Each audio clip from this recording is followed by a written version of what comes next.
this is just a general rule. If you want to lead, always be ready to lead, right? Be ready to step up. Make sure you're not stepping on people's toes, as always, but be ready to lead. And the way you do that is you think about what you do in certain situations. You should always be thinking about that. You should be thinking, even if you're a trooper or a follower in a certain situation, you should think, okay, well, how would I lead? What would I do right now? What moves would I make? What would I do if a contingency happened right now? And what are the possible contingencies that I could be looking at? What are they? And if you're thinking that as a frontline guy, when the opportunity pops up, then just jump on it. Boom. There you go. Well, there's something that I invented a long time ago. And when you have nothing to draw from, I was able to find strength in every molecule of this earth. I'm able to be in a room with nothing, with no motivation, no inspiration, nothing, and find it. So what I did in those situations was I invented this thing called taking souls. When everybody's all and you're exhausted and you're weak and you're tired and you're looking around and everybody looks as bad as you or even worse, I'm like, you know what? I want to now make a statement. It's the perfect time to make a statement. To make a statement to let you know where your life ends and mine begins.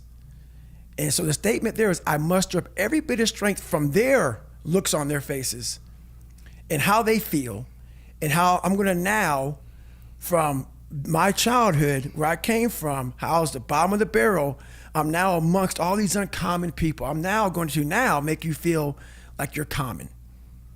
So I used their sadness, their weakness, their parts of their life where, God, this sucks. I'm like all poopy pants and messed up. I used that for my strength.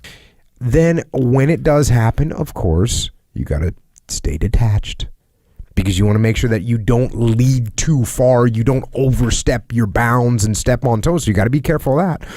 So you need to live with that mindset. And that will make you such a better leader when the moment does come, if you're always thinking about it. So I'm really good at creating an enemy. I'm really good at creating something that I'm against. And I'm also good at, if you ever tell me something that I cannot do, I'm going to let you know that I'm doing it. Right. Somehow you're going to know one way or another that I'm doing it. It may not be like in your face. I may make sure that I run across the daggone world, so then it's on the news, and you turn the news on and say, how the hell did he do that? I want to do something that you know I'm here. I'm here. So every time I lose like a big significant amount of weight, I call that recruiter up and say, hey man, I'm here. Like he talked about earlier, I'm watching the leader. I'm seeing what they're doing. I'm seeing what I might do differently. I'm still supporting them. I'm supporting you. If you're in charge, I'm supporting you, but I'm thinking, I might do this. And then you watch what would the results of my decision have been compared to what they did. So you can be thinking like a leader, even though you might not necessarily be in a leadership position. So live with that mindset. That's what you need to do. Well, that's what I realized for myself, was I wanted that comfort zone that everybody looks for, that pat on the back. They don't want to hear all the bad shit. They want to hear everything that they're doing right. And I realized that's what kept me in this world. That's what kept me in this world of not accomplishing anything. So what I did was I became that big, bad, nasty that you don't want to walk into at nighttime. I became the roughest critic in the world on myself. And that's what changed me. I literally saw myself in the mirror. I saw the truth versus saying, my dad did this to me from beating me, kids in school from calling me nigger did this to me, my life did this to me, my broken foundation did this to me. I took that and said, you know what? Well, some people may help this happen, but now I have to own this. No one's going to come back to save me. No one's going to come back on the couch and say, hey, it's okay. You're going to be okay. No, I'm not. I'm not going to be okay. I had to realize I had to take a stand. I had to make a real stand. And it was painful to look at who I was, what the world and myself created. It created a very lonely, depressed, insecure man that would do anything just to have a friend. And I saw that as very pathetic. When you look at the truth, it becomes very ugly and pathetic. Now, as far as you passing up the opportunity to lead, which, yes, you're admitting was an error. First of all, I'll say this. It's probably not quite as obvious to everyone else as it is to you. In your mind, you're thinking, oh, man, I blew it. This was my chance. And no, I bet the guys went back from that call and didn't even think about it. Yeah. Didn't even think about it again. Mm-hmm. Most likely, unless it was just some flagrant, I don't want to lead. I'm not ready. If you did that, well, then, yeah, people are going to. But if you just said, if you just kind of backed away from a moment, people might have realized it. But anyways, regardless of that, you probably guess what I'm going to say. Then what you got to do is own it. So it was a big process. So that 3 months was packed full of like failures, depression, even more. But what I found out in that whole 3 months, I lived a lifetime.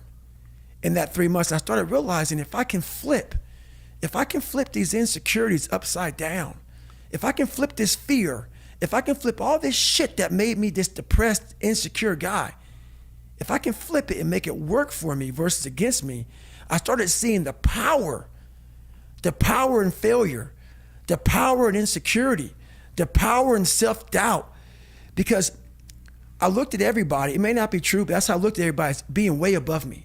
I thought to myself, if I can be at the lowest part in the world, in the sewer, and be able to overcome all this, I started using that as power. And I slowly started passing the guys from Harvard, the guys from MIT, the guys who were from great families and shit. I'm like, oh my God, I'm catching up. I had nothing. So I started flipping it and using it as power. So when the opportunity presents itself to explain what happened and what went wrong and what you did wrong, right? Not making excuses, but explain where you were weak, so you say, hey guys, hey, remember that last call? I should have stepped up and I had the wrong mindset. I wasn't ready to lead, and not only did I let you guys down, I let myself down. And I'm not going to let that happen again. From now on, I'm going to have leadership in the front of my mind. That's what I'm going to do. Well, I understand it. It's a miserable place. I can, now that I'm going there, now you have me. I'm living on that couch right now with a milkshake in my hand, thinking about how the am I going to pull this off. I'm going to be thinking about what needs to get done. I'm going to be thinking about contingencies and how I'm going to lead. And I promise the next time this opportunity comes up, I'm going to be ready to lead. So I'm sorry for letting you guys down. It won't happen again. Okay. That's it. Yeah. Boom. Mm-hmm. Get the mindset. Live and think as a leader, regardless of what position you're actually in. And then when they call you and the opportunity presents itself, step up and lead.